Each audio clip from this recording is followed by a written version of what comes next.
Bismillahirrahmanirrahim. Assalamualaikum warahmatullahi wabarakatuh.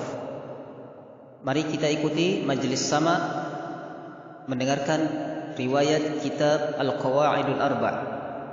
Bismillahirrahmanirrahim. Alhamdulillah wassalatu wassalamu ala Rasulillahi Muhammadin sallallahu alaihi wasallam. Mudah-mudahan dengan mendengarkan kitab ini kita mendapatkan ilmu bermanfaat dan tersambung sanad saya dengan penulis kitab. Bismillahirrahmanirrahim. Pasang niat semuanya karena Allah Subhanahu wa taala di majelis ilmu. Insyaallah Allah akan memberikan rahmatnya. Malaikat akan mendoakan kita karena kita berada pada majelis ilmu, yaitu mendengarkan sebuah kitab yang sangat penting tentang kaidah dalam memahami tauhid. Bismillahirrahmanirrahim. Bi asanidi al-muttasilah ila al-musannif. Bismillahirrahmanirrahim. Kitab Al-Qawaidul Arba' li Syekh Muhammad bin Abdul Wahhab hafizahullah. Al-Muqaddimah. As'alullah al-Karim Rabbal 'Arsyil 'Azim an yatawallaka fid dunya wal akhirah wa an yaj'alaka mubarakan aynama kunta wa an yaj'alaka mimman idza u'tiya syakar wa idza ibtuliya sabar wa idza adnaba istaghfar fa inna haula'i tsalas unwanus sa'adah. Beliau memuji Allah Subhanahu wa taala dan beliau dalam doanya beliau meminta kepada Allah Subhanahu wa taala agar Allah Subhanahu wa taala melindungi kita di dunia dan di akhirat. Ini tentu doa yang sangat mulia dari penulis kitab.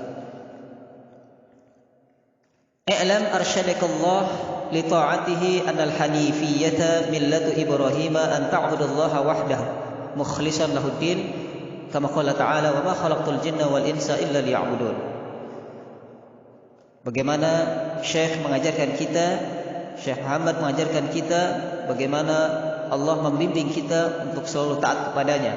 Sebagaimana firman Allah Subhanahu wa taala, tidak ada yang diciptakan jin dan manusia kecuali untuk beribadah kepada Allah Subhanahu wa taala dalam surah Az-Zariyat ayat 56. Kita lanjutkan, kita fokus kepada simak riwayatnya. Insyaallah kalau terjemahnya bisa dibaca sendiri.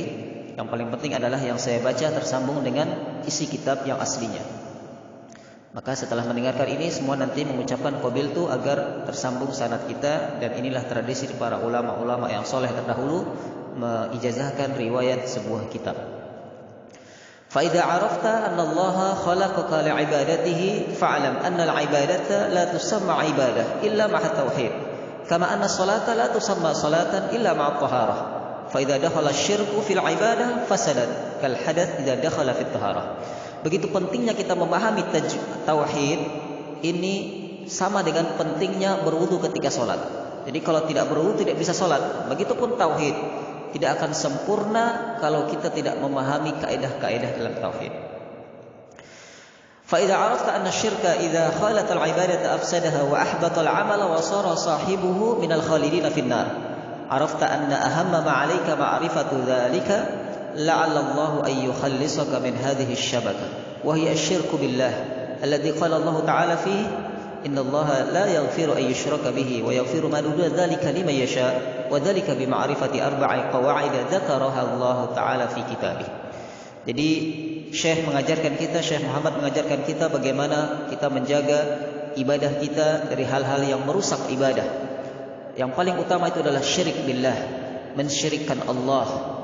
Dan Allah tidak akan mengampuni dosa syirik, tetapi Allah mengampuni dosa selain syirik. Nah, inilah pentingnya kita memahami kaidah-kaidah dalam kitab ini. Kaidah yang pertama, Syekh Muhammad mengatakan al-qaidah al-ula, kaidah yang pertama dalam memahami tauhid. An ta'lam anna al-kufara alladziina qatalahum Rasulullah sallallahu alaihi wasallam muqirruna bi anna Allah ta'ala huwal khaliqul mudabbir wa anna dzalika lam yudkhilhum fil Islam. Jadi ini kaidah yang pertama insyaallah, yaitu kita pahami pelan-pelan, mengetahui bahwasanya orang-orang kafir yang dahulu diperangi oleh Rasulullah SAW, mereka mengakui bahwa Allah lah yang menciptakan dan mengatur alam semesta. Namun demikian pengakuan itu mereka tidak dijadikan masuk Islam. Jadi mereka mengakui Allah Subhanahu wa taala. Wa dalil qauluhu ta'ala qul may yarzuqukum minas sama'i wal ardi amman yamliku as-sam'a wal absara wa may yukhrijul hayya minal mayyiti wa yukhrijul mayyita minal hayyi wa may yudabbirul amra fasayaquluna Allah faqul afala tattaqun.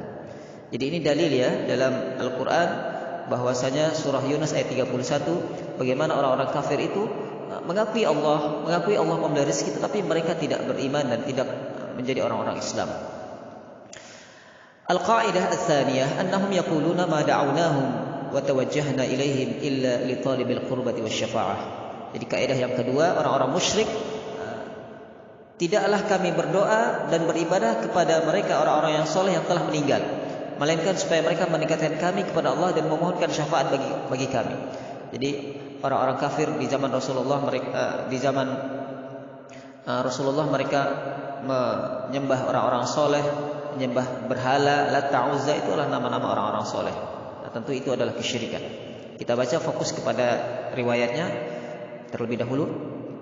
Fadalilul qurbati qauluhu ta'ala walladzina ittakhadhu min dunihi awliya ma na'buduhum illa liyuqarribuna ila Allahi zulfa innallaha yahkumu bainahum fima hum fihi yakhtalifun innallaha la yahdi man huwa kadzibun kafar. Nah, ini adalah dalil firman Allah Subhanahu wa taala dalam surah Az-Zumar tentang bagaimana mereka meminta perlindungan selain kepada Allah. Wa dalilus syafa'ah qauluhu ta'ala wa ya'buduna min dunillahi ma la yadhurruhum wa la yanfa'uhum wa yaquluna haula'i syufa'a'una 'indallah. Ini dalam surah Yunus juga ayat 18, dalil mereka meminta syafaat kepada selain Allah. Wasyafa'atu syafa'atani syafa'atun manfiyah wa syafa'atun muthbatatah. Fasyafa'atul munfiyatu ma kanat tutlab min ghairillahi fima la yaqdiru alaihi illa Allah. Wa dalil qauluhu ta'ala ya ayyuhalladzina amanu anfiqu mimma razaqnakum min qabli an ya'tiya yawmun la bay'un fihi wa la khullah wa la syafa'ah wal kafiruna huwadz zalimun.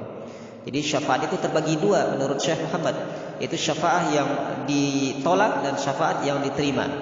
Syafaat manfiyah wa syafaat musbatatah. Kalau yang ditolak itu apa saja syafaatnya?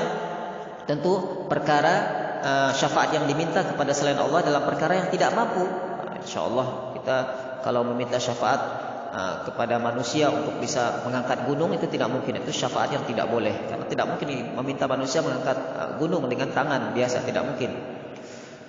Wasyafa'atul musbatatah hiya allati tutlab min Allah wasyafi'u mukarramun bisyafa'ah wal masyfu' lahu min man radiyallahu qawluhu wa 'amaluhu ba'da al-idzni kama qala ta'ala amman dzal ladzi yashfa'u 'indahu illa bi idzni. Jadi syafaat yang diperbolehkan itu adalah syafaat yang diminta dari Allah Subhanahu wa taala. Orang yang memberi syafaat mendapat kemuliaan dengan syafaat tersebut. Dan yang diberi syafaat merupakan orang yang ucapan dan perbuatannya diridhai oleh Allah Subhanahu wa taala setelah mendapatkan izin dari Allah. Dalam ayat kursi itu ada man dzal ladzi yashfa'u 'indahu illa bi idzni. Orang-orang yang diridhai Allah, tentu Rasulullah dan orang-orang yang dipilih oleh Allah Subhanahu wa taala. Wal qa'idah ats-tsaniyah anna an-nabiy sallallahu alaihi wasallam ظهر على أناس متفرقين في عبادتهم منهم من يعبد الملائكة ومنهم من يعبد الأنبياء والصالحين ومنهم من يعبد الأحجار والأشجار ومنهم من يعبد الشمس والقمر وقتلهم رسول الله صلى الله عليه وسلم ولم يفرق بينهم. Nah, ini kaidah yang ketiga, yaitu Rasulullah sallallahu alaihi wasallam di antara orang-orang yang diutus kepada manusia itu ada yang menyembah malaikat, menyembah nabi dan orang soleh, menyembah batu, pohon, dan ada pula yang menyembah matahari dan bulan. Tentu Rasulullah sallallahu alaihi wasallam memerangi mereka semuanya tanpa ada perbedaan. Wa dalil qauluhu ta'ala wa qatiluhum hatta la takuna fitnatu wa yakuna ad-dinu lillah. Tentu Al-Baqarah ayat 193 sudah jelas bahwasanya agama itu milik Allah Subhanahu wa taala. Wa dalilus syamsi wal qamari qauluhu ta'ala wa min ayatihi al-lail wan nahar wasyamsu wal qamaru la tasjudu lisyamsi wala lil qamar. Perintah Allah Subhanahu wa taala, janganlah kita menyembah matahari, menyembah bulan dan juga menyembah selain Allah Subhanahu wa taala, tidak boleh. Kemudian al-qaidah ats-tsalisah wa dalilul malaikah qauluhu ta'ala wa la ya'murukum an tattakhidul malaikata wan nabiyyina arbaba. Tentu tidak boleh kita menyembah malaikat. Wa dalilul anbiya qauluhu ta'ala wa idz qala Allah ya Isa ibn Maryam a anta qulta lin nasi ittakhiduni ittakhiduni wa ummi ilahaini min dunillah. Qala subhanaka ma yakunu li an aqula ma laysa li bihaqqin. In kunta qultuhu faqad alimtahu ta'lam ma fi nafsi wa la a'lamu ma fi nafsika illa anta 'allamul ghuyub. Itu dalil menyembah Allah para nabi, yaitu firman Allah Subhanahu wa taala pada ayat ini, yaitu surah Al-Maidah ayat 16. Tentu ini tidak boleh kita menyembah kepada Isa, kepada ibunya juga dilarang oleh Allah Subhanahu wa taala. Wa dalilus salihin qauluhu ta'ala ulaika alladziina yar'una yabtaghuna ila rabbihimul wasilata ayyuhum aqrabu wa yarjuna rahmatahu wa yakhafuna 'adzabah. Ini dalam surah Al-Isra. Bagaimana orang-orang saleh itu juga dilarang untuk kita menyembahnya. Wa dalilul ahjar wal ashjar qauluhu ta'ala afara'aytumus lata wal uzza wa manata tsalitsata al ukhra. Wa haditsu Abi Waqid al-Laitsi radhiyallahu anhu qala kharajna ma'a Nabi sallallahu alaihi wasallam ila Hunain wa nahnu hudatsa'u ahdin bi kufrin walil musyrikina sidrah ya'qufuna 'indaha wa yanuquna biha aslihatahum yuqalu laha ذات أنواط ومررنا بالسدرة فقلنا يا رسول الله اجعل لنا ذات أنواط كما لهم ذات أنواط الحديث. Tentu dalil mereka menyembah pepohonan dan bebatuan itu adalah firman Allah Subhanahu wa taala. Maka apakah patut orang-orang musyrik itu menganggap Lata dan Uzza dan Manah yang ketiga yang paling terkemudian sebagai anak perempuan Allah? Tidak mungkin Allah mempunyai anak perempuan bernama nama-nama yang di atas. Tentu ini adalah sebuah kemungkaran yang perlu kita tolak. Juga hadis Abu Waqid al-Laitsi, ya, itu tentang hadis yang bisa kita baca tentang bagaimana Rasulullah sallallahu alaihi wasallam mengatakan kami, yaitu hadis Abu Waqid al-Laitsi, ya. Beliau berkata, kami keluar bersama Rasulullah sallallahu alaihi wasallam dalam perang Hunain. Maka saat itu kami baru saja meninggalkan masa-masa kekufuran dan kaum musyrikin memiliki sebuah pohon yang mereka iktikaf di pohon itu dan menggantungkan senjata-senjata di pohon tersebut, yaitu disebut dengan Dzatu Anwat. Maka ketika kami lewati sebuah pohon, kami pun berkata kepada Rasulullah SAW, wahai Rasulullah, buatkanlah kami Dzatu Anwat sebagaimana mereka memiliki Dzatu Anwat. Tentu Rasulullah melarang kita untuk menyembah pepohonan dan bebatuan. Al-Qa'idah Ar-Rabi'ah anna musyriki zamanina aghladu syirkan minal awwalin. Jadi ternyata orang-orang syirik di zaman sekarang ini lebih parah dari di zaman Rasulullah. Li'anna al-awwalina yusyrikuna fir raha wa yukhlisuna fis syiddah wa musyriku zamanina syirkuhum daiman fir raha wa syiddah. Masyaallah. Jadi orang-orang terdahulu itu lebih parah kesyirikan kita dari orang-orang terdahulu yang di zaman sekarang, ya, bukan kita yang hidup di zaman sekarang ini. Apa sebabnya? Kaum musyrikin terdahulu menyekutukan Allah pada kondisi lapang saja. Jadi kalau sudah ada genting mereka menyembah Allah. Berbeda dengan kaum musyrikin zaman sekarang. Jadi syirik dilaksanakan dengan terang benderang, dengan jelas dalam kondisi lapang genting. Tentu ini dalilnya firman Allah Subhanahu wa taala dalam surah Al-Ankabut. Wa dalil qauluhu ta'ala idza raqibu fil fulki da'u Allah mukhlishina lahu din fama an najjahum ilal barri idahum yusyrikun. Jadi inilah bedanya orang-orang yang di zaman Rasulullah mereka mensyirikkan Allah dalam keadaan tertentu saja. Kalau kita tiap saat di akhir zaman ini mereka mensyirikkan Allah, menunjukkan kesyirikannya terang-terangan. Na'udzubillah tsumma na'udzubillah.